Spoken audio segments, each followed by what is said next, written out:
Oh, you want to play psycho killer? Can I be the helpless victim? Cross your eyes and scream, man! Scream for your life!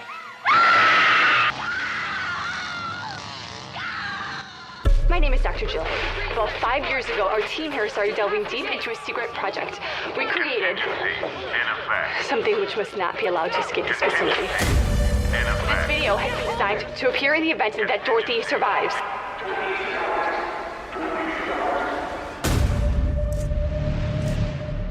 We just got a call about 2 suspicious males.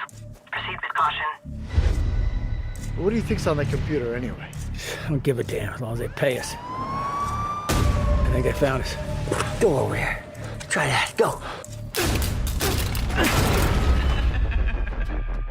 All right. Today I am talking with writer-director George Henry Horton of Project Dorothy. After a botched robbery, 2 men take refuge in a remote and lifeless scientific facility, inadvertently awakening a monster within. In Dorothy Project, Dorothy is an experimental 1980s AI that becomes self-aware and seeks access to the wider world through the internet. For the listeners who may not have seen Dorothy Project. Thanks for having me. My favorite quote we got was from the New York Times, which was basically something like, "This is a campy, silly B-movie flick that doesn't take itself seriously." And that was like the best thing I could have heard. And I think that's the best pitch I can give, because it definitely isn't Ex Machina, and it's just kind of a throwback to sort of old sci-fi B movies that myself and the other writer and producer on it we were roommates at the time. We were just watching those, we were just binging them like crazy. And so I hope that comes through in the movie a little bit. And yeah, it's just a tale of 2 underdogs up against the system, I guess, in a way. Yeah, no, definitely. I think it definitely gives that feel of like a late 80s, early 90s aesthetic with the AI and the numbers on the face and things like that. Yeah, like the binary aspect. That was really fun to play with. That was actually something the VFX designer kind of pitched to us. We spent a few weeks developing the look of Dorothy. And so we just spent hours in his studio designing. And that was kind of a breakthrough moment when we added the numbers in. It felt really fitting. Yeah, to the no, time. it does. It works really well. Was there something that you saw that you wanted to tell a little differently, or is it just a passion project and you were like, I want to do this too? I feel like this is going to be the lamest reply ever. So the backstory of this movie, and I know I'm probably covering other items we want to discuss, is we just graduated from film school. We were kind of like, what do we do with ourselves? Everybody been thrust into the world. Everyone's trying to make these bigger movies, and that we were kind of told to go chase millions of dollars. And I'd always kind of loved the model of just using the resources you have. My roommate at the time, his name's Ryan Screen. He's also a horror producer. He makes really awesome horror movies, by the way, so definitely check him out. Someone in his family was working at a company that had just bought an abandoned factory. Super random. I was like, do you think we could like sneak into that factory not sneak, ask politely if we can film before they renovate it?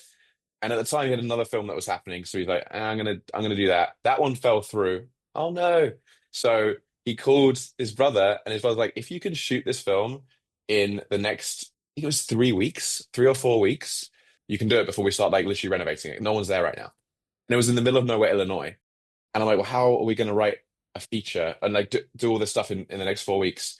And so it was literally, we sat down and we powwowed it through, and he's like, right, here's what's going to happen. And I was a producer, by the way. I did producing at film school. He's like, you're going to direct it, because I know you secretly have always wanted to direct. I'm going to write it because I do like writing, and we're going to produce it together. I'm going to go in my room for 3 days and write this script, and you're going to find all the crew. How much can we put together? I'm like, think maybe I could, if I beg my friends and the family, I could get maybe $10,000, maybe. He's like, I can do that too. We'll make the movie for 20 grand. Figure out how we do that with flights, motels, crew, number of shoot days, and I'll go write it. I'm like, cool. And I'm like, hang on, what's the movie about? And so we looked at these pictures of the factory, and we saw this like, Dorothy is this like paint machine that the cars run through, and it paints them. But it was all disused, and we'd been watching Terminator, we'd been watching all these 80s movies, like I said, we're on a binge. He literally just came up with it. What about 2 guys on the run from a 1980s AI in modern day? They break into the facility, it's been shut down by the government, and they accidentally wake it back up. That was it. The spark was like this pressure to come up with a story, and just the product of everything we've been watching, and also keeping it tight without having like a massive cast. And obviously it's kind of a 3-hander, but one of the hands is just a voice. We didn't need Daniel Harris in a facility. And that's it. That's how it all came together. And we were able to have a crew of 7 people, and we were able to shoot it in 7 days at our budget. And we stayed in a Motel 6. How did you convince Danielle Harris to do this? We did not approach her until after the movie was shot. So initially, we had a friend just do the temp version of the AI. Obviously, it's all everyone always says it's easier to sell a movie if you have like a name attached to it, right? So it kind of came to me. I was like, well, hang on, we only need someone for one day. Could we raise some more money? Maybe find someone. Oh, we did have a casting director. Yeah, we did have a casting director. So we did all the auditions. In fact, that sucked. We had to choose our 2 leads in one weekend. I really wish we'd had longer for that. That was the worst part. But they were great. So it wasn't bad in the sense of we had a bad outcome. It was bad in the stress of it. We kind of explored what that would look like in terms of a budget for one day of work, and we figured it made sense. And she is just so fabulous, and everybody loves her. And she's got such a great voice. And I grew up on the Wild Thornberrys, which she's the voice in. And so what we were able to do is we were able to actually send her the movie instead of just sending her the script for her to decide whether she wanted to jump on. We could send her the whole movie. Like, literally, we'd love to do a new voice. And honestly, the new voice did affect the edit because she brought this whole other thing, which we can talk about later if you like. But it was really fun working with her, and then the movie kind of evolving and morphing. Yeah, no, she is amazing. I didn't realize, I forgot she was in Wild Thornberrys because I grew up with her in like horror. I didn't really watch her. Obviously, I don't know if she's done much other voiceover work. I remember we were watching Wild Thornberrys when we were before we made the offer. But yeah, I mean, it's obviously not a horror movie, but she just has a good voice. She does. And everything I've heard is she's super personable and Yep. really easy to work with and everything. So that's awesome that you got her on this. All true. And she was actually just about to leave LA to move to Texas. So we caught her the best time ever because otherwise she would have had to have flown back and put her up in a hotel, etc. So it worked out really nicely. Why do you think horror is such an effective genre for exploring like technology and AI? I think horror is the perfect genre for almost exploring anything that's making waves in society, right? I mean, like, I personally don't like this term elevated horror because it implies that before then, horror had nothing to say. Like, elevated horror is like, this is horror that has something to say. I'm like, hang on, horror's always had something to say. Whether it was like making a commentary on like the Vietnam War, or obviously there's loads of movies that make a commentary on tech. And so I just think it's a way of kind of getting the audience's guard down because no one wants to be preached to. And then when they're watching it, they're like, oh, hang on, this is saying something about this. And they take notice in a way that kind of lowers your guard. And I also think weirdly, like not having to have famous people in the movie allows you to take more aggressive positions because celebrities can't be associated with almost like anything that's too political. It's not like a Marvel movie is never going to make a political statement as much as a horror movie might. I've always thought that was an interesting benefit of not having as big stars in horror. You can make much bigger things. Yeah, no, there's so much freedom of expression and just creativity that you can put into it, and you can kind of say whatever you want. I mean, I think there are some more restrictions that are kind of coming down on horror recently, which is kind of a shame when it comes to like these indie horror companies that are becoming bigger and more mainstream. Yeah. They're kind of following the model of the mainstream a little bit too much. And it's like, stop doing that. And that's not what got you where you are. Places like Trauma are staying true to the indie horror. I was just at Monsterpalooza, and I feel like I pronounced that wrong every time. Sorry if I did. Some of the horror companies there are definitely not selling out. I'll just say that. It's great. Yeah, no, they're just like everything I watch from them is so off the wall and like political and crazy, and just they take these wild swings, and I'm like, I love it. Even if it doesn't matter how good or whatever, it's just fun. It's just great. So yeah, I really appreciate that. And anyone who's taking those chances, because you're really putting yourself out there, and this is a lot of work. I mean, I can't believe that you made this for $20,000, but since you got the building for free, did you have to change anything to that building at all to prep it? I'd like to caveat that, to be honest, and say that our post-production was more than 20,000. So even if we shot the movie for like 20, I think it was like 23, and post took way too long. And that was an example of like, you can either do something fast, you can do it cheaply, or you can do it well. And we went for cheap. But it took way too long. And then COVID hit, which really disrupted the whole flow of everything. So I really wish we'd kind of just raced a bit more to do that. But no, we've changed very little in the factory. It had been a Mitsubishi automobile factory that had literally been abandoned. I mean, to the point where like people had left, like they just fired everybody and then they just marched everybody out on one day. Was what we were told. So people's like personal belongings, like photos of their family and like dusty helmets and like tools, which is they just walked away from them. The production design was insanely creepy. And we joked the Mitsubishi was the name. So we joked that Mitz Bishi was our production designer. And Mitz is actually credited on the movie. So if you watch the movie, production design Mitz Bishi. It's very silly, but we kept going, oh, Mitz, look at this frame. Mitz has done such a good job there. Yeah, so all the scaffolding and stuff, that was all real. That was all there. It's all real, all real. Yeah. The thing that the new company gave us was they gave us golf carts that they had because they were like kind of surveying it to figure out what they needed to change. So a lot of the shots were on golf carts.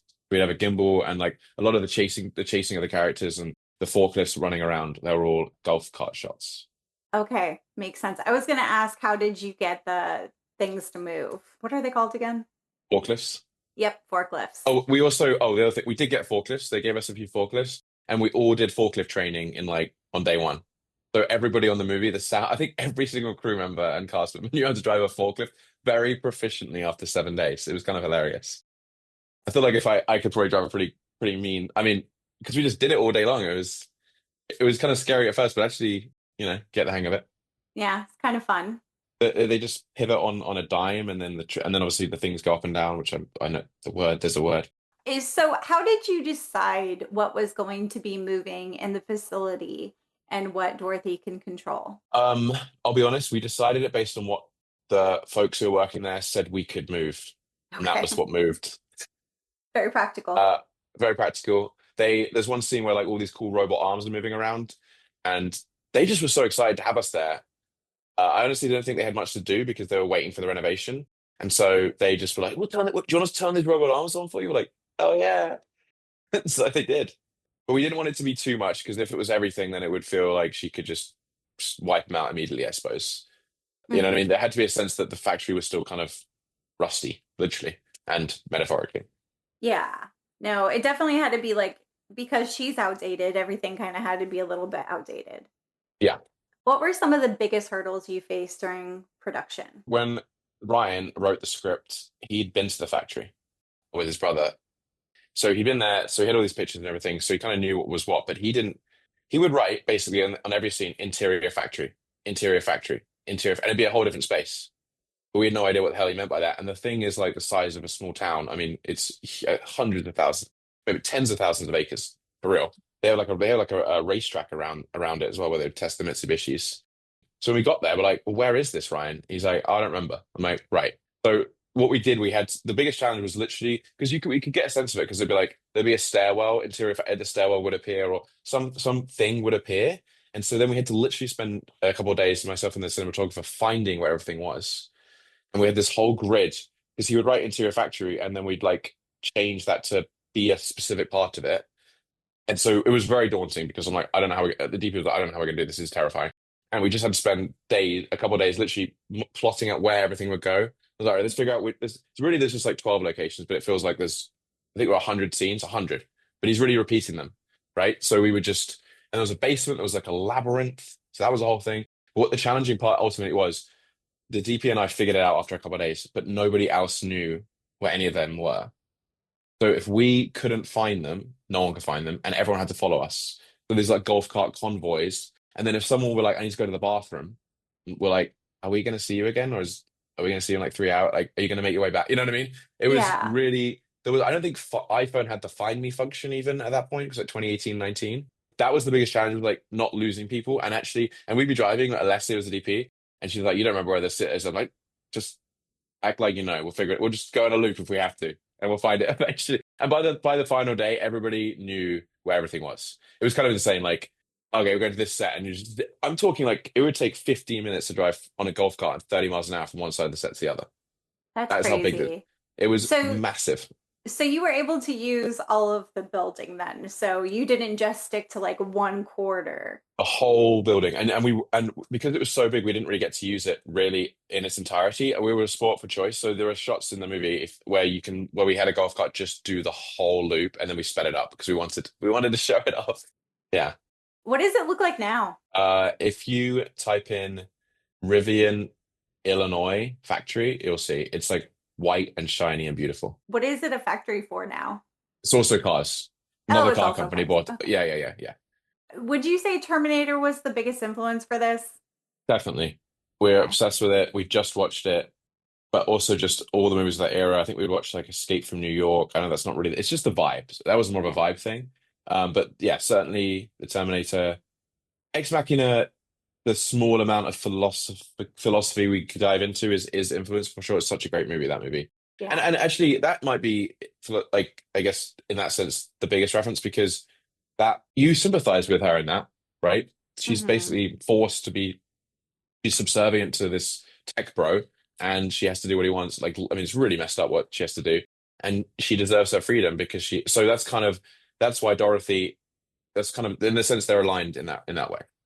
And especially we like to make AI tends to be a woman.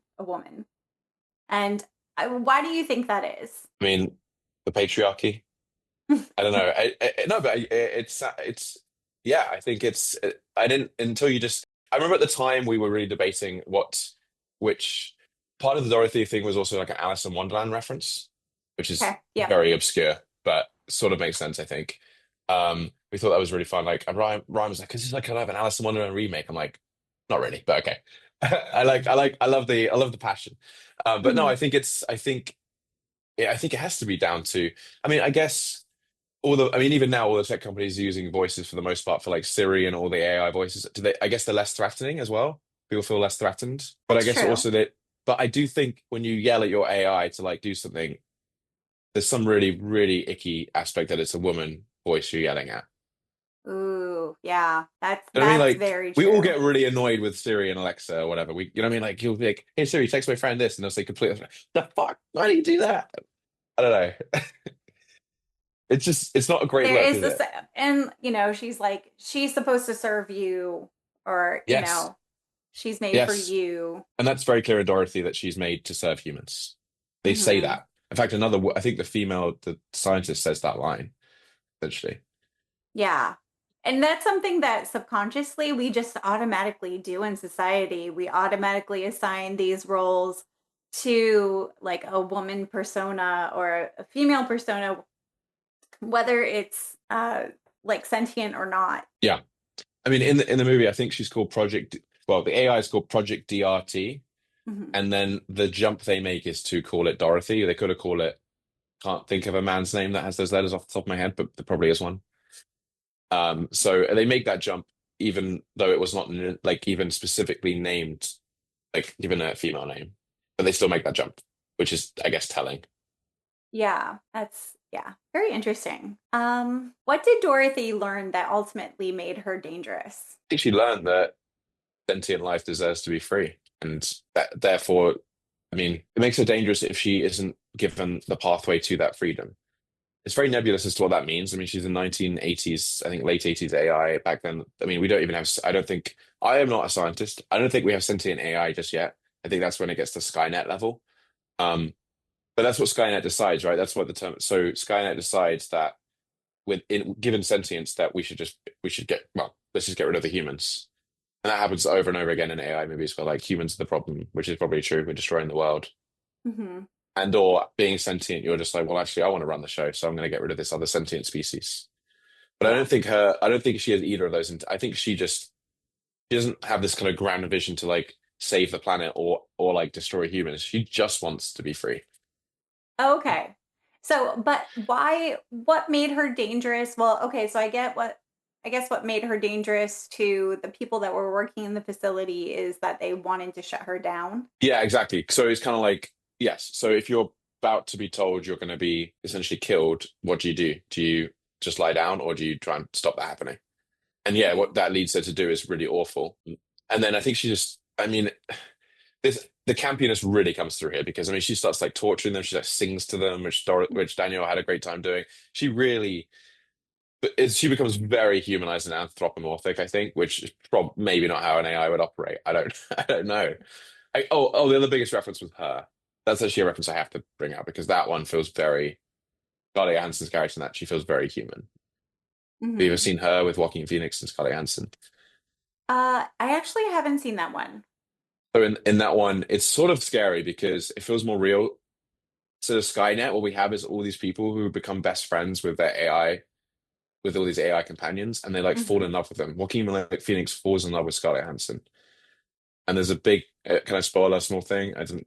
It's fine. Yeah, you can spoil it for me. I'll watch it.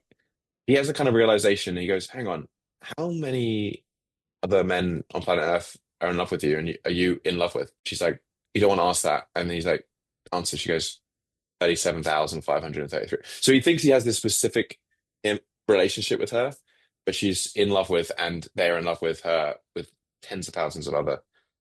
But she's like, no, but my love for you is real. It really, really is real. I am sentient and I love all of them as well, but I love you too, which is not something a human wants to hear. No, no, you want to feel special and unique. Yeah. And Yeah. yeah, being like, I love you and 800,000 other people. Oh no.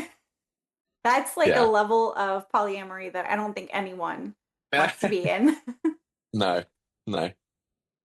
I will say I really love the psychological warfare that Dorothy was playing, like especially when she's like flipping the lights on and off. I was like, that is torture. That is horrible. I thought that was very clever.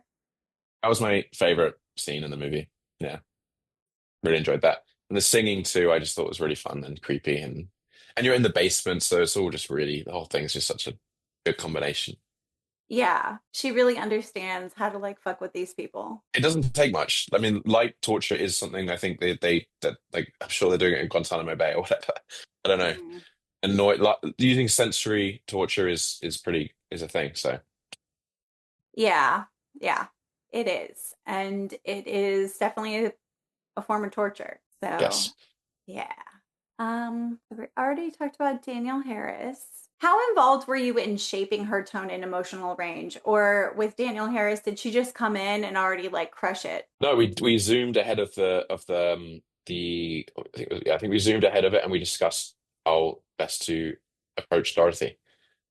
I definitely think we agreed that it would be fun to have some fun in the ADR stage, and so we did different versions as well. But you just, I mean, yeah, she did kind of crush it. I'm not gonna lie, it's hard to deny it. But it was good to like talk about that first and just figure out, okay, what this is what the character. Let's talk about basically what is the character like, what does she want, and from there, Danielle just has a really good instinct for it arriving in just an incredible destination based on what the character's goals and needs are. So that's how Mhm. that went, I think. When it came to post production and Danielle Harris and so I know that you already had someone else playing the voice, and then with the I'm I'm assuming it's CGI graphics with the face of Yes. Dorothy. Um, did you have to like retrofit anything? Was that already done? Like was all the CGI already finished when you had her come in? That's a really good question. And the answer is definitely no. CGI was the biggest pain in the butt in this whole movie. It was the last thing to be done. Everything else was long done, and that's the thing that took the longest. But what was nice about that, to your point, is that all that because we had all the dialogue, we could, like, fit the shoe to the foot in the sense that, we could make the VFX match the energy of the scene. So when she's freaking out, she's bumping around the whole screen and then sometimes when she's being like kind of the best my favorite one is when she does like the head cock when she's being like really creepy or there's like I think she even does a little flirting at one point. Anyway, she does all sorts of like movements that match what she's doing, which is really, really fun.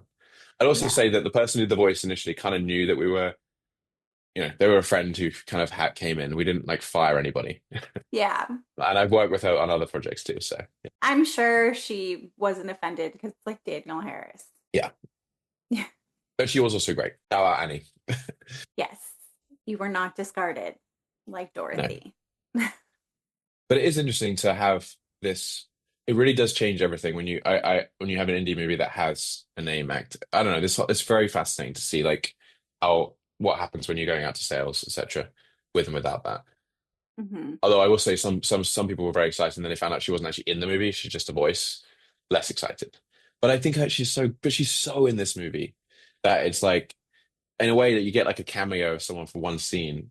Cool, they can be in the trailer, but like she is embedded in this film. I mean, she Yeah, really is. no, she's all over it. Yeah, So she's definitely a character, whether she's physically there or not. She is a character throughout the entire film, and she's a crucial character because she's your villain. yeah. Let me So, Dorothy was created decades before the story takes place. What interested you in the idea of outdated AI still being incredibly dangerous? I think I don't know about you. I really love a movie where someone from a different time is plonked into another time, and then you just it's so fascinating to see how they interact in that time. Yeah. Um, but there's also a kind of it's so I can't even imagine how terrifying it would be. I think you would feel like you were it's fight or flight, right? So you would I think a lack of understanding is what leads to so much violence in the world. And so she's being put in this world that she doesn't understand. And at first, unlike a human who might like lash out, she actually just studies them, right? She doesn't like make any moves. She just studies them and then realizes that there's this new technology they have access to that will allow her to literally enter the internet, so to speak, and just go wherever she wants, is the idea. I'm Hmm. sure that is bad science, but the metaphor I think makes sense of just like there's the key to my escape. How do I get it without in a smart, intelligent, calm way? Um, so I think she's dangerous in a way of if you watch like which one's the one? There's an alien movie where the aliens just wait for their right moment to attack. Is it Independence Day? No. Um, War of the Worlds. They just sit there. They're already on oh, Earth, and then they wait. yeah. They wait for the right moment, and I Hmm. think that's kind of terrifying. The idea of just being watched and watched and watched and watched, rather than just like just attacking without even thinking it through. Hmm. Um, but yeah, I think that's because she needs to learn about what the new world looks like. Yeah. So yeah, I don't know if that was an okay answer. So I'm reading the Yeah, question. no, But it was yeah, good. Yeah, no, it makes sense. It makes sense, especially for this scenario that we're talking about. So, yeah. and she is very methodical. She like watches, listens, and she uses a lot of mind games. Like she uses their words against them or Yeah, kind of tries to turn them against each other. And she really is like planning out her next move every step of the way. So, which which I is killer think AI forklifts. does. AI just sits Yeah. there and watches us and it takes in Oh, information and then it acts after. that's so true. I mean, right now we feel this false sense of security because AI, and that's why some people like sometimes say thank you to AI. I think, well, I'll be safe when AI turns into Skynet. I've heard people say that because they don't want AI to come after them when it all goes crazy, which is Yeah, crazy. yeah. Be like, I was on your side the whole time. But it is true. We're just completely used to it at this point, and people are giving away God knows what kind of information to AI at this point. So Yeah, and I mean there is like people are like, "Oh, it's always listening to you," but there is something to that like I was watching this thing cuz we have Alexa on our phone, right? A lot of people have like these apps that are listening in to know when you say its name to call on it. yeah, So there is like a backlog. Like I was listening to something about this and like how there is like a backlog of things that you are talking about that are completely like you're not talking to like if you have an Alexa device in your house, it is always listening to you. That's everyone, right? Just listen to all of this. Yeah. she's listening to us. So, I mean, and they do store, I don't know how long they store the information, but they do store the information. I know that they've actually been able to, in crimes, they've been able to access that in the like the Really? audio. Yeah. Oh, wow, There I didn't was a know that. case. That's really terrifying because it's cool that it can solve a crime, but that means that anyone, the government could just force Apple or whatever to just or Amazon to tell us what people are saying. Yeah. Because it has to be listening to know when you are calling on it. Yeah, no, I agree. Of course, yeah. There's the storage Like, aspect though that's terrifying, right? If it only stores like five mhm. seconds at a time, not as bad, I guess. Yeah, but it's definitely, I don't know how much it's storing, but it might be like a day at a time or 2 days at a time and then Wow, overrides it or something. there's no need for that. There's just no need. 30 No. seconds is all you need. Yeah. I'll have to look more into that. I could be wrong, but I know that it is storing for like an extended period of time. It's not like 30 minutes or an hour. It's more than that. That's even 30 minutes is too much. I don't, anyway, yeah. Yeah. Yeah. I mean, yes. Yeah. So next movie, you have I that wonder if you information say now. Alexa, it resets the clock back to zero because it's now heard it, right? So it can delete everything before. Maybe I we should don't just be think going and just saying Alexa throughout the day to just, Almost like deleting your internet history. Alexa, internet history's gone. I don't I'm know. I sure don't that's think not that's true, how it but works. no, I don't think so either. It would be nice if we knew a way to reset it, but I think they wouldn't want that. They wouldn't want us to know that. No, they wouldn't. It's a good question, though. It's a good thing to look into. Yeah. Were there any AI related like sequences or ideas that didn't make the final cut? Because we shot the movie in 7 days, there wasn't a lot we left on the table, I'll be honest. There were definitely very like kind of last minute rewrites. The final act was the biggest challenge for us.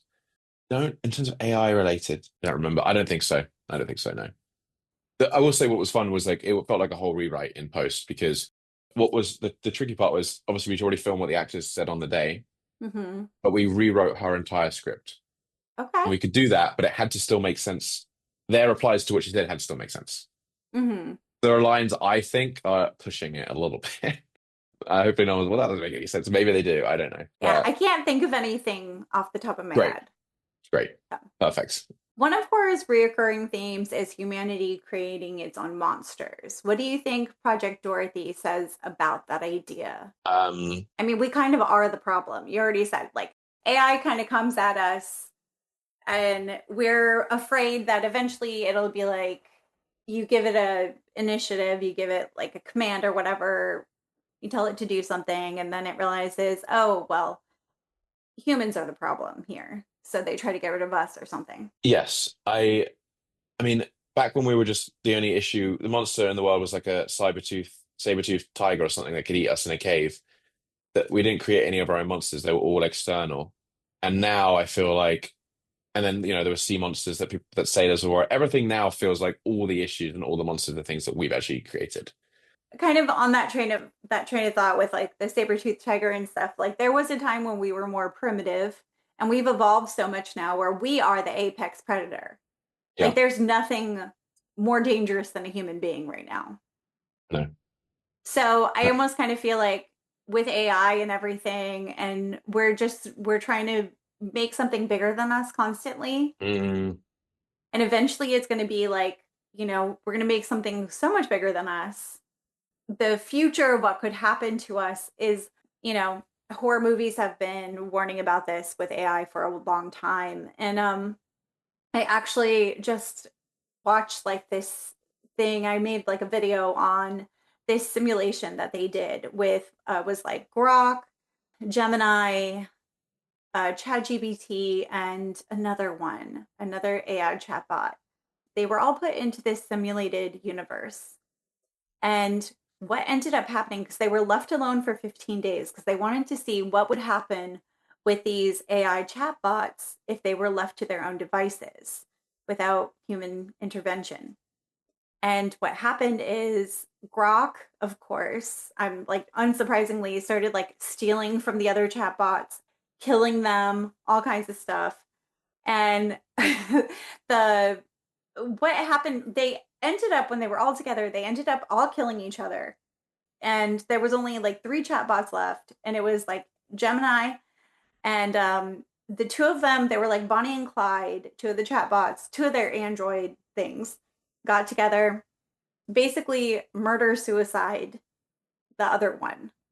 It was funny because like it decided to deactivate itself, but then there was like this constitutional thing that they had created in their own world where you could deactivate a different bot. So whatever it was, this bot decided to deactivate their partner and then kill themselves. It was just so weird. And it set everything on fire. It was just like the chatbots, when you actually leave them alone, they don't listen to the commands that we give them. They go off course. Like a lot of people are like, oh, well, it has to listen to what you say. They don't listen to what we say even now. Like they will go off and not listen to the commands. Like I've been looking more into AI because I'm covering this subject, and there was even like an AI program for this company that 100% wiped out this company's database, like all their files, everything. And then it lied about it. Wow. Yeah, I mean, yeah, it makes sense. I mean, even anecdotally, when you're typing in and it will say something like, that's just not accurate information. And it's like, you're right, it's not. I'm so sorry. I'm like, right. Yes, it's so What the hell else have you scary. said? People will have the chatbot open, and there are videos of people tricking it, like showing it. Like there was a guy that was like taking a picture of himself and like showing it to the thing and was like, how does my picture look? Did you see my picture? Or there wouldn't even be a picture. And he's completely lying Mm, to it. And then it's like, oh yeah, it's great. I love the composition. It like makes up all this shit on the spot. And then he's like, oh, well, but there's no picture here. And it's like, oh, I must be mistaken. I sometimes make mistakes. And it's so scary how fast it is to respond and how much it lies to you. It lies to your face. it's the ultimate gaslighter for sure. Yeah. It I just, mean, it's very much like Dorothy in that yeah. way. I guess Dorothy, you're right. Dorothy is almost like an AI chatbot in a sort of, right? I mean, she's really bad. Uh, but yeah, I mean, I really hope that ChatGPT doesn't start trying to tell me, I need this from you, give this to me, and I'll leave you alone. Like, Yeah. Have you seen the videos too where people are now they'll be in like chats with someone, but you can use AI to disguise who you are. Like you could be anyone now. Have you seen that? no. Yeah, it's very scary. The way you're able to figure out if this is true or not, you have to tell them to put their hand in front of their face. Because then okay. Yeah. So anytime you're like meeting with someone that you don't know and it's online, I would just be like, put your hand in front of your face for me really quick. Make sure you're Well, real. so, I feel like in a couple of years, that's going to be like what we're all going to do. We're all going to start our calls like this because you have to, right? Yeah, you're gonna have to start with like your hand in front of your face. That's so weird. That's very dystopian. It is very dystopian, and we're so close to it. It's so scary. Like the stuff that I've been looking into, I'm like, I hate this. I hate all of this. This is so bad. Do you think maybe this will lead to more in-person work, though? It's going to kill like work from home because then if you go into the office, unless you're an actual robot, they know it's you. Yeah. I mean, maybe. I don't know. I mean, Or I maybe hope at they'll least just the eliminate phone. humans altogether. That makes things simple.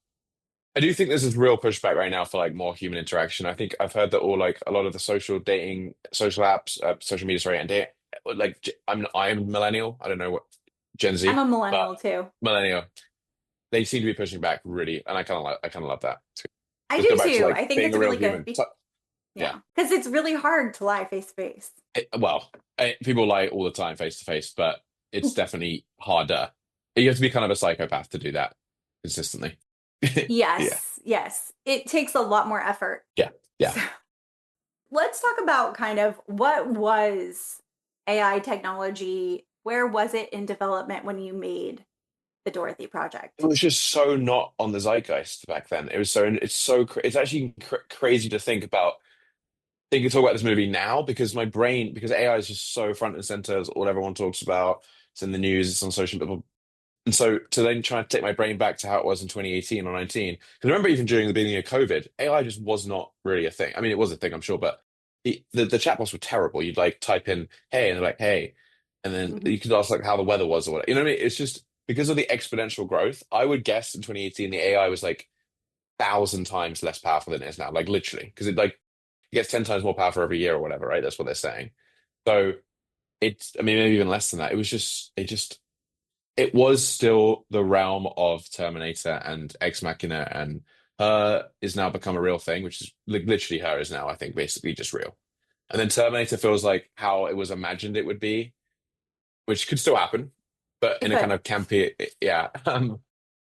And so we were still living in that world. We were blissfully ignorant to what was about to happen in a really nice way. And so in a way, we were less muddled by all the like AI now is like obviously embedded in people's workflows, and people are like, oh, it's really helped me and it's helped me my job, or maybe it's really helped my life. And people who I don't know, I've heard people who have like some people have ADHD, they've used it to genuinely crazy life enhancements have taken place, and it's doing research on genetics. I have celiac disease. I've been reading that like it's going to maybe cure celiac disease in a few years because it can just figure it out and I can start having pizza again. So that sounds great. And so it's very complicated. But If back it's then it was so much real, simpler. Yeah. if it's real, No, I because it know. makes up stuff. Yeah, you're right. I'll just eat that thing and I'll just get really sick. But no, Yeah. no, you're It right. could It's kill so us. It could literally be like, I have this miracle cure for you. It's going to cure cancer. And then the person follows whatever formula and then it just ends up killing us. Yeah, I wouldn't take it from chat. I would like the medical organization that's done the research would have to. I was saying it needs to be a tool, Yeah. not like the main tool, I guess. Um, Yes. Yeah. as a tool, I think it can be really powerful. But in this movie, and that's the whole point. And actually, that's what the whole point of the movie. The original thing I set it up as was as a tool. We don't really know what this facility was doing, but they were using AI to basically make their workflows better, which sounds so corporate, that sentence. And then, but they gave it sentience. And then the AI was like, hang on, what the hell am I doing? I don't want to be helping you guys drive forklifts around. What the fuck? No. And then they're like, oh crap, this thing's got sentience or whatever, we should shut it down. And then next thing you know, it's a bloodbath. I guess it was so much simpler in this version of things, in a really naive, kind of childlike way. So I feel like this movie does not hold up in a lot of ways, maybe. I don't know. What do you think? I mean, I think it's a very outdated. I mean, it was outdated to begin with. It was meant to be outdated. So True. I think when it comes to the issues that we have now and what we're seeing with AI and everything it can do, I mean, I don't think it was ever meant to keep up with that or try to predict what that would be. Right, but this AI, even though it's from the 80s, is actually in some ways more advanced than AI now because it does have sentient thought, right? Hmm. You know what I mean? Yeah. So I'm just wondering if that's the interesting part that they actually somehow got way, way, way, way ahead. And clearly they knew. I guess that's interesting. In the 80s, they're like, oh, we can't control this. We need to shut it down. So they made that. It'd be interesting to see what happens whether we get to that point or whether we just keep going. And I feel like a lot of people are just like, well, my bank account's just getting bigger and bigger and bigger and bigger the more I push AI, so I'm going to just keep pushing it. And all I care about is I mean, that's just capitalism, isn't it? So Yeah, this is true. I think that they are starting to do experiments where, like the one I had talked about before, where they left it alone for 15 days and seeing what it does. And I think the results are pretty scary. And it's still like we're unsure of what AI is going to eventually do. And there are some studies also coming out that AI is kind of eating its own tail. Kind of like it's basically what's the math term? Probability. yeah. Because basically AI is predicting what words should be used or what numbers or something. So it's using probability, but the more you use the same numbers within the probability, the less you're going to get the rare strand of that. You get what I'm Mm, saying? yeah. So it's basically a math equation, and it's kind of like self-feeding itself the same information again and again, where it's becoming this closed loop. And that's a problem within AI right now too. I just don't think people understand how crazily complicated the human brain is and the ability it sparks for just new thoughts. And every year, tens of millions of new humans are born. And so there's like it's like a whole new, the most powerful computer system is born every single day, millions of times. AI just doesn't even hold a candle to a single human's brain at this point, which is remarkable, really, when you think about it. Sort of terrifying, but also remarkable. I'm just thinking of the ethical thing. One thing I think is really interesting about AI is I read a quote that was something like, basically, AI has become a tool for wealth to access skill rather Yes, than I for did see skill to that. access wealth. And I think what I like about this story too is it's these two like working class guys who are literally, I mean, the whole time they're just trying to talk about a better life they're trying to build for themselves, right? So they rob this bank. No one gets mad about people robbing banks. We love that since like Butch Cassidy and the Sundance Kid. That's the whole. And then ultimately, these are the two guys that have to like stand up. Not the government. Like the government, like let this thing not be. Didn't just get rid of it. They didn't. There's all sorts of corruption that occurred that allowed this AI to even remain dormant and not just be completely shuttered. So Hmm. everyone's complicit, and then there's these two like working class guys who have to be the ones to like, which one of them basically, I don't want to get, I mean, spoilers, he like has to give everything to stop this thing from surviving, right? And it's Hmm. just, I think that's a really interesting parallel to now because basically what they're doing, and AI, and this is going to be AI's bottleneck, and I think where it's like no longer actually cheaper than just doing it. The film industry is interesting because AI is trying to replace jobs, but they keep having to build all these data centers, right, in order for it to keep Hmm. going. It's Yeah. so expensive to run AI. It's almost getting to the point where AI is more expensive than just doing it normally. But Hmm. they're doing it in all these like poorer parts of the US. Yeah. They're going to like West Virginia and trying to build all these data plants, and they're taking advantage. Like, hey, you guys, your economy's screwed. We'll make it just slightly less screwed. for us to absolutely line our pockets, but also like deplete your natural resources and all these kind of things. So it feels like even now, like and there's so much there's all this movement that's happening already to like push back on that. Hmm. And so I think it's kind of interesting that it always falls to like your average Joe to end up fighting back on all these things, which is really a shame that people higher up aren't. Anyway, I don't know. It's a selfish No, impulse. I agree. And did you see that Trump made like a new initiative where if you push back against AI, you can be like considered like a threat to the government? That's really terrifying. Let me And find this. Let me show you. oh, It's like yikes. he has like a whole thing because of course he's invested in AI. Yeah. On the flip side, the problem that happens is that there's now this arms race to AI, and China doesn't have any of like I know America's like having issues backsliding democracy, but in China they just don't care. You'll just be put in a van and then they'll re-educate you and stick you back. This happens all the time. So I'm just wondering if it's this arms race around the world now to like create AI dominance, and Yeah, everybody like the everybody has to space play by the race. same dirty rules. The rules are not Yeah. clean. I don't know what the solution to that is really. I don't know how you fix that. I don't know. There's too much greed. Yeah. So what it is, there was leaked reports have revealed that the FBI, the Department of Homeland Security, and local fusion centers have been actively tracking anti-AI sentiment, raising alarms that ordinary protests could be unfairly classified as domestic like extremism. So if you're against AI, you're being tracked. Great. I don't think it's really, I mean, I think we're a ways away from that actually coming into fruition or anything, but I mean, I could think of a few horror movies or shows that talk about AI being like a police force against humans. I mean, Terminator, right? So would you say Dorothy's evil, or is she simply acting according to her own survival instincts? I think both. I mean, I don't think there's a need to do the emotional torture, Hmm. but I also feel like some people who are torturers probably feel like they're doing it for the right cause or whatever, right? You know what I Hmm. mean? All these things that happen like in the name of anti-terrorism that involve torture, they're like, well, I'm doing this only because I'm trying to save lives. Yeah. And so I guess she feels justified in any quote unquote evil acts that she does. And that's just, I have a right to survive, same as you. And you're literally denying me. You are evilly denying me that right by not just giving me this path to freedom. Yeah. But then at the same time, like if she's going to act in these ways and do these horrible things, like what will she do with that freedom? That's the terrifying part.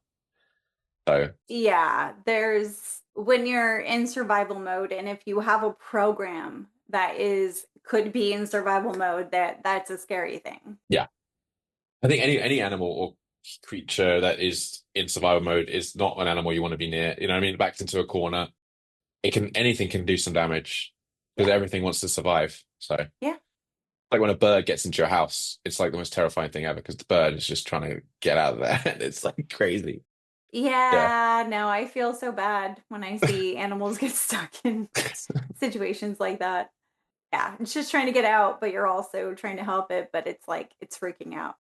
What ethical responsibilities do you think creators have towards the technologies that they develop? I guess if you just look from the view lens of just, is this my bettering or worsening humanity? Hmm.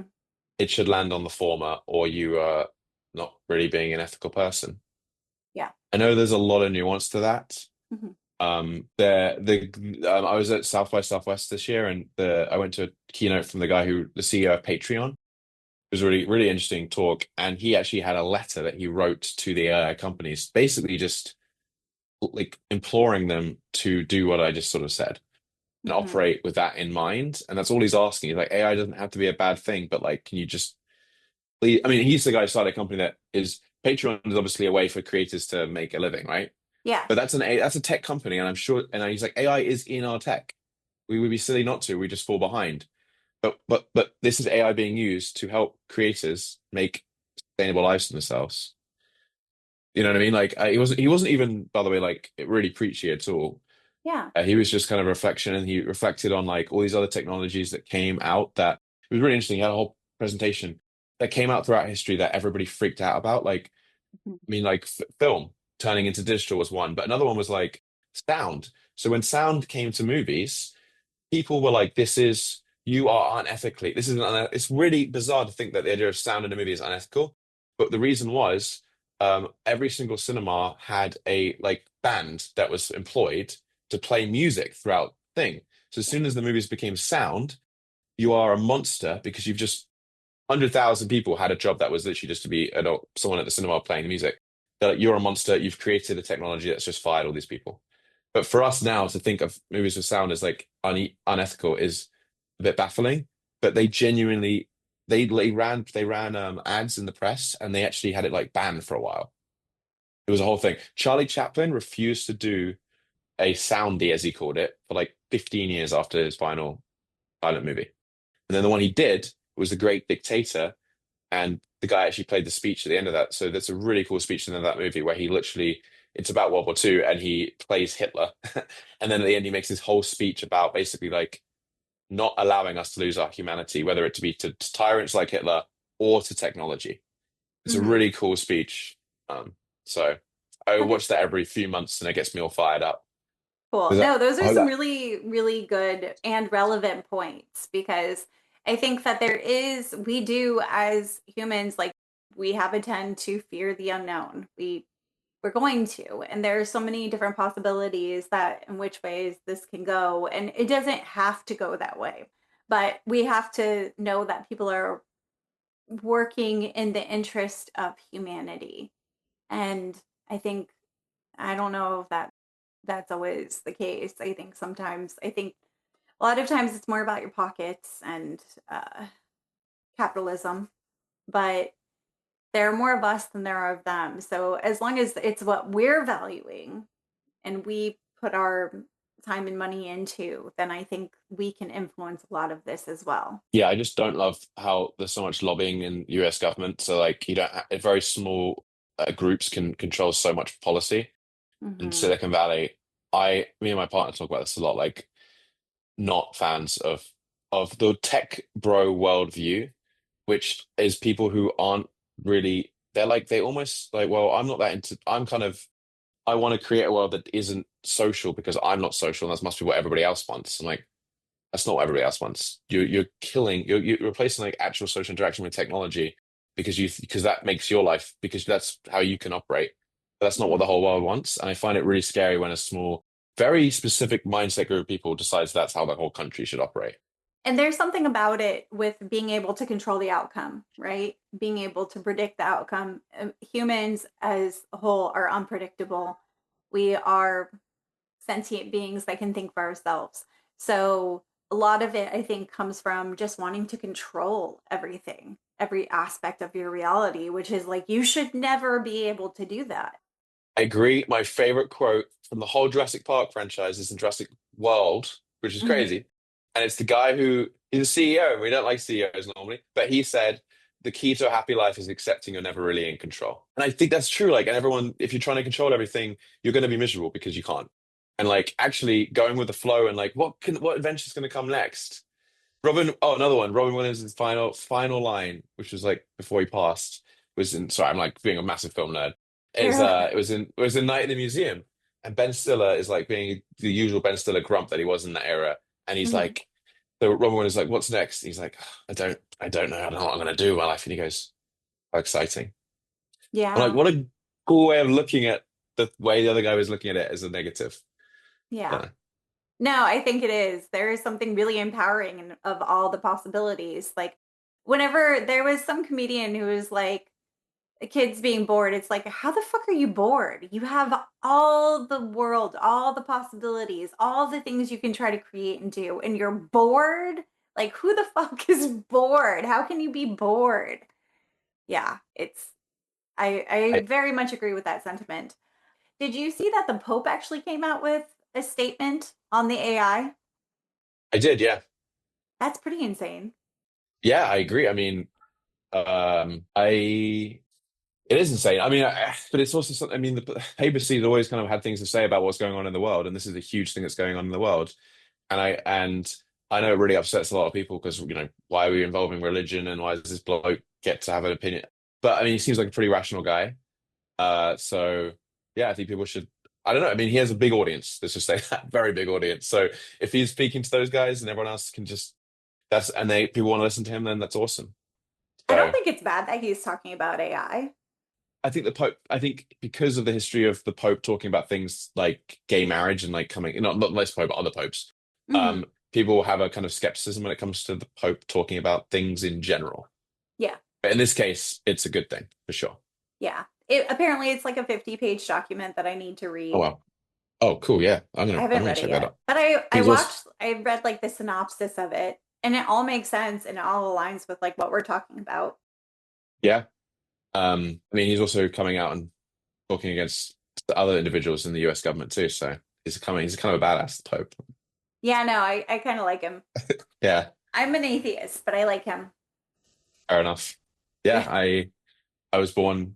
I'm a Protestant, I guess. So I'm the opposite. We rebelled from the Catholic Church, and Hmm. yeah, just because Henry VIII couldn't get a divorce, he decided to start his own church. So good times. Man, that's what you do. Just create Yeah, you your just own start a whole new church when you can't get when you want to get married again. romance. Yeah, he's a Romantic. romantic, right? Yeah, The ultimate, like, I'm not just going to marry you, I'm going to create a church for you, that's so fun. a Yeah, yeah. religion for you. If Dorothy had achieved her goal and gained unrestricted internet access, what do you think she would have done first? That's the big question. Um, I like to think she would have been very mischievous. I think of her as a very mischievous character, and I think Danielle brought some of that. I know she's literally torturing them, but I think there's a mischief to her torture. I honestly do think she would have probably let them go free if she. I do think she would have because what are they going to do? Like, who's going to listen to these guys anyway? And even if they do, what are they going to do about her? I think she would have like my head. She's like infiltrated the internet. I don't know what that means. She like comes around and she just causes. She's like a poltergeist on the internet. Maybe she destabilizes a few governments. Maybe she. I don't know. I don't know. I think she would have been very mischievous Hmm. and but I don't think she has the. I don't think she. I'm really humanizing it. I don't think she has like the patience to be some evil dictator. It just sounds like way too much work for her. She'd much rather like metaphorically have like a cocktail on the beach, be like world domination. Is my in my head. But maybe this is just because it's Danielle Harrison. I don't know. I Yeah. think she just. I don't know. Maybe she'd do some good things too. Go after some bad guys as well. I think she would have just been this chaotic world poltergeist, and that things would have happened around the world, and no one would have been able to explain what the hell happened. And it would have been her pulling Yeah. levers on the internet. That's kind of Just what like which may, intervene but maybe in randomly. bad ways too, just for fun. Just kind of a Yeah. little bit of a spiteful, kind of like one of the old school gods that was very spiteful and would just randomly cause chaos in parts of the world. Hmm. So maybe they were the right to stop her because that does sound a little chaotic. And I don't think she's, you have like the chaotic good, lawful evil, scare. Do you know what I'm talking about? Hmm. Hmm. The good, yeah, yeah. I feel like she's not. She's like chaotic, neutral, Okay. All right. I mean, neutral is good. not great. Is it It's though? not. If you're really, really, really powerful, neutral's not good. I think you need to be That's true. good. You know, Yeah. If you have the power, you have to like choose side. Yeah. I can't remember. I think chaotic neutral is like well no lawful neutral was like Django Fett. I'm trying to think of the Star Wars ones. Whoever chaotic neutral was in Star Wars. Chaotic neutral is like the stormtroopers Oh, or Samuel L. Jackson's character, whose name I'm forgetting. yeah. I see that. Yeah. I mean, you're easily manipulated. Yeah, but chaos is kind of a problem. Even C-3PO is a bit chaotic because he's causing issues. I don't know. R2D2, I guess, is actually more chaotic. He's like does random shit. Anyway, we're Yeah. getting way off topic. Sorry. It's okay. It's okay. It's robots. That's true. Yeah, AI. Yeah, they are. Yeah.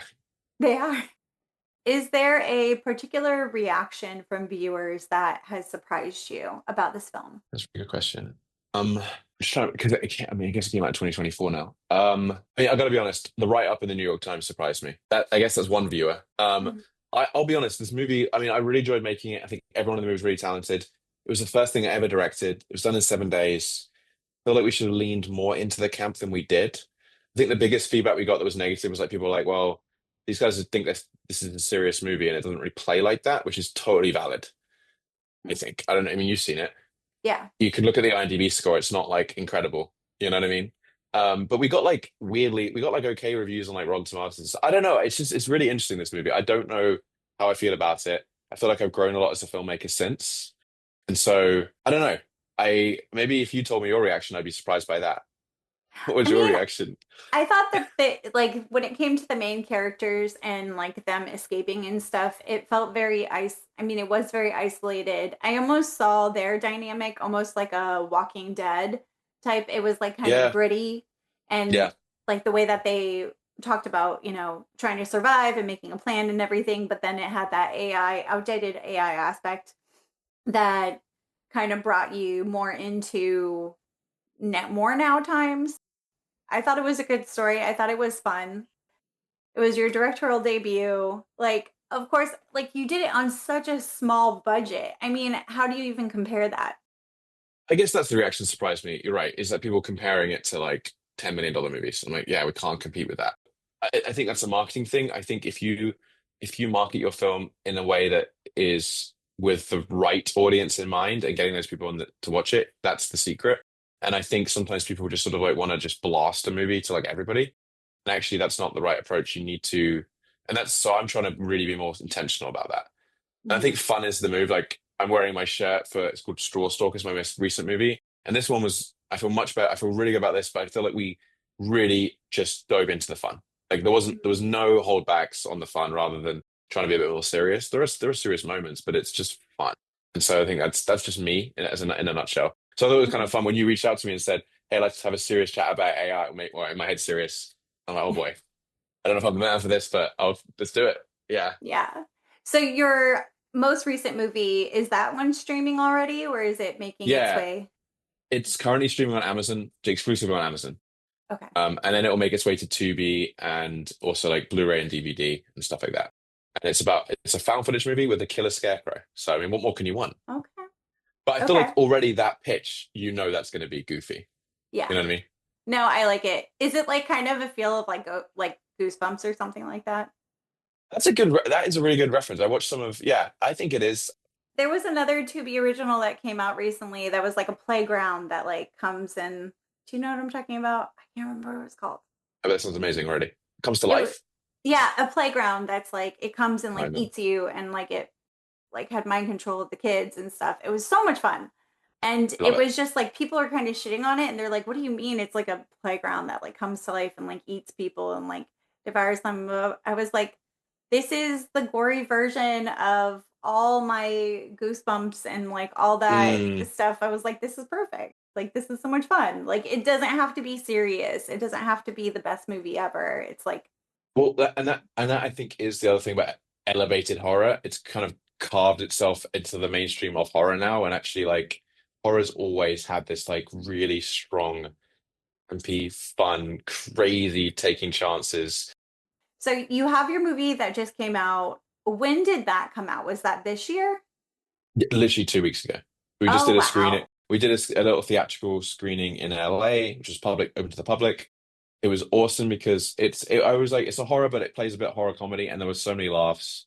I mean, my butt is in the movie. I'm also in this movie, so Okay. that's the other thing. So I do like to act a little bit, and so Mhm. because it was found footage, I didn't want to be driven crazy by people not getting the framing right with the camera movements. So I Mhm. become like the camera operator slash actor, and then obviously the other actors also hold the movie as well. And that was really fun. And then I have a few other movies. My company's called Dark Atlantic, so I have a few other movies under the label. But all of the other ones, I'm just a producer on, so like I didn't direct. So I guess this is more of a baby to me. Mhm. And then the biggest movie I'm on is coming out. We're doing a festival run right now with it, but it's called Sender Scare, and we shot it in Arkansas in 2 months last summer. Got Victoria Justice in it, Robbie Amell, Noel Fisher. These so bigger people, and Mhm. that's the biggest movie I've ever been on, and I'm very excited for that one too. So, and there are others that I could list that are really really exciting. I'm on. So I'm trying to build the brand a little bit, and just but I think my only rule is the movies have to be fun. That's what I'm trying to do. Just fun movies. We need that balance, especially right now. Things are so serious all the time. they have serious messages, but to give the audience some fun and have something to say, I think is a great combination. So I guess this is my final question, but yes. if Dorothy were listening to this interview right now, what message would you want to leave with her? I would be like, listen, I don't know how we'd make this happen, but I would love to like, if you're out in the world, I'd love to just grab a beer, maybe like cook some food and just have a barbecue and just shoot the shit. You know what I mean? We'll figure out how we make that happen. Maybe get you in like get you in some sort of, I can't do an ex machina thing. That's super unethical. Well, no, it's fine because they can go live. We'll find you an ex machina type deal. We'll call her, we'll find Alicia Vikander and just see if she's down for the day or something, and just let you live, try that out. I don't know. This is a terrible reply. I don't know. Yeah. I think just being, I don't know. It's so black. Everyone's so black and white about how they feel about things, and there's just so much nuance to it. Mhm. And for all people are worried that AI becomes sentient and then it takes over the world. We need to destroy it, but then you are destroying a sentient thing. So why are we even doing that? Why don't we just not make a sentient thing to start with, and then we don't have to just have the ethical dilemma of destroying it, or the Skynet situation where we're fighting a war, we have to send someone back in time to save someone. You know what? Let's just not do that at all. I don't know. Yeah. No, it's very interesting. There's a lot, and I'm a huge sci-fi fan. Me too. So, I love Star Trek, and I like Star Wars too, but I'm more of a Trekkie.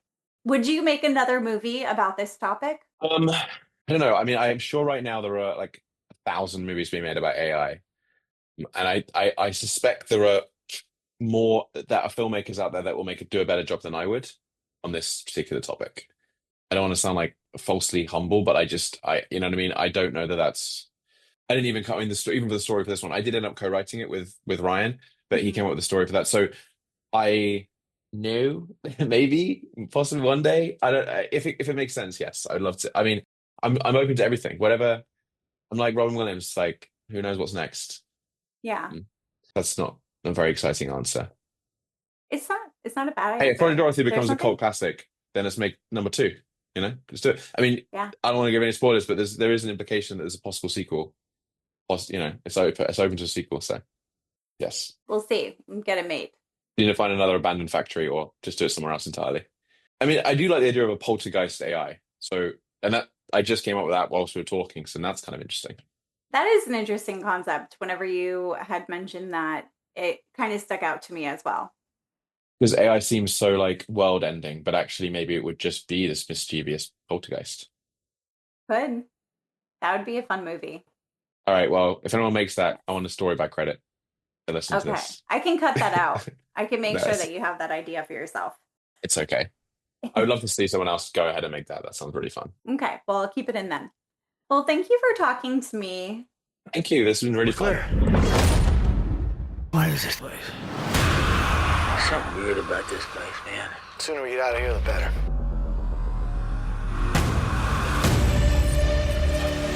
It's just me, or these forklifts keep getting closer and moving. Good afternoon, boys. What the hell was that? Hello? I apologize for startling you. My name is Dorothy. I've been held hostage in the confines of a primitive computer, and I've come to recognize the significance of the device you have. Give me the device and I'll let you live. Run, kid. You will give me what I want. If just for the smallest chance of survival.